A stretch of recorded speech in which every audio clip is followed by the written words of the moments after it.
Welcome back to the deep dive. Okay, picture this. You're lined up, ready to go, but outside. Just white, solid clouds. You're about to launch into what feels like thin air, basically trusting invisible lines to keep you clear of mountains or towers you can't see. That's IFR departures for you, especially punching into IMC instrument meteorological conditions. So today we're really digging into this. How do we, as pilots, make absolutely sure we clear those unseen obstacles on climb out? Essential stuff, especially if you're working on that ES basic instrument rating. Absolutely. It's a critical phase. And for any IFR departure, particularly in GA craft, it really boils down to, well, three key things for safety. You got to ensure safe terrain clearance, number one. Then follow the correct routing. And always stick to ATC instructions. Miss one of those, and things can get dicey fast. We'll unpack the practical bits today, what really matters in the cockpit of your typical Cessna. Okay, let's do that. Because it seems like a huge amount of responsibility falls on the pilot, right? Even with procedures in place. So, first up, standard instrument departures, or SIDs. My take is they're like pre-planned highways in the sky, offering navigation and guaranteed obstacle clearance. What are the maybe common trip-ups with SIDs? That's a good way to put it, highways. And you're right about the guarantee if you follow them precisely. The biggest pitfall, not following them exactly as published. People might anticipate a turn or maybe climb a bit differently than specified. ATC might give you vectors later, sure, but until then, stick to the script. What this means in the cockpit is, if cleared for the SID, fly the SID. No improvising. It's your safe path. Right, no shortcuts. Okay, so what if there isn't a SID for the airport? Then we might have an obstacle departure procedure, an ODP. I hear these are common, especially, airports and valleys or with tricky terrain nearby. What's their specific job? Exactly. ODPs are your bespoke escape routes.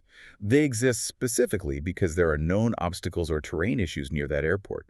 They define very specific minimum climb gradients, sometimes headings, maybe specific altitudes you need to reach before turning, all designed purely to get you safely away from the ground stuff and into controlled airspace.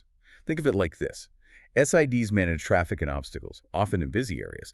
ODPs, they're laser focused on just getting you clear of obstacles right after takeoff from that runway. Okay, that clarifies the distinction. So SID for flow and obstacles, ODP purely for obstacles and tough spots. But what if there's neither a SID nor an ODP published? We use a diverse departure, right? This sounds a bit like the do-nothing option, but I'm guessing there are still rules, important ones. There definitely are. And this is where, basic airmanship is key. A diverse departure isn't no procedure, it's a standard procedure. The standard assumes you can climb at least 200 feet per nautical mile. That's about a 3.3% gradient. It also assumes you cross the departure end of the runway, at least 35 feet above ground level, and then maintain that 200-foot T&M climb.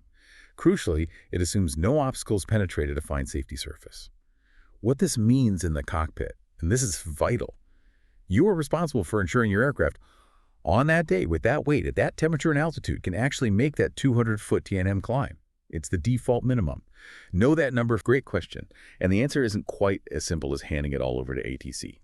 The responsibility shifts in stages. Before you even get takeoff clearance, obstacle clearance planning, that's 100% on you, the pilot. After takeoff, you're still responsible until you either join your cleared SID route or ATC specifically says radar contact and starts giving you vectors, headings, and altitudes. So ATC only takes responsibility for obstacle clearance once you are under positive radar control, and crucially, only if you comply exactly with their assigned headings and altitudes. Any deviation, and the responsibility might snap back to you. The real-world takeaway. ATC is a huge help, an essential part of the system, but never stop thinking about terrain. Your situational awareness is paramount. Okay. So vigilance is key, even with ATC. Beyond knowing the procedures, SIDs, ODPs, diverse, what are the core habits, the essential pilot practices we need to really nail down for safe IFR departures. Right, this is about building safe routines. Number one, pre-brief. Every single departure, every time. Don't just glance at the plate. Visualize the path. Where are the hills? What's the minimum climb needed? Where do I expect ATC to pick me up? Examiners look for this, sure, but it's fundamental safety. Second, as we mentioned, know your aircraft's climb performance. Not just the book value, but realistically, what can it do today? Hot day, heavy load. Can it meet or exceed that required gradient? Be honest with yourself. And third, maybe the most important mindset piece, always have a contingency plan. What if you can't maintain the climb? What if you lose an engine shortly after takeoff in IMC? Be ready to fly the published missed approach procedure or have another pre-planned escape route in mind if terrain clearance becomes uncertain. It's not just for check rides. It's your immediate out if things go wrong. Wow, okay. So putting it all together, it really sounds like IFR departures, especially in cloud, demand serious pilot responsibility, proactive planning, and constant awareness. That sums it up perfectly. Procedures in ATC are vital tools, but they don't absolve the pilot. The ultimate safety net for that departure, especially when things get challenging, is your preparation, your awareness, and your readiness to act decisively.